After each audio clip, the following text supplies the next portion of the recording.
পাইছো জীবনে দারুণ একটা পোলা। পোলা তো নয় সে তো আগুনেরই গোলা রে, পোলা তো নয় এখন আগুনেরই গোলা। পোলা তো নয় সে তো আগুনেরই গোলা রে, পোলা তো নয় এখন আগুনেরই গোলা। নান্টু ঘটকের কথা শুইনা অল্প বয়সেই করলাম বিয়া।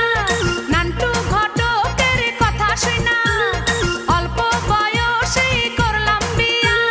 মুরব্বিরা কইল সবাই নো টেনশন নো চিন্তা, পাইছো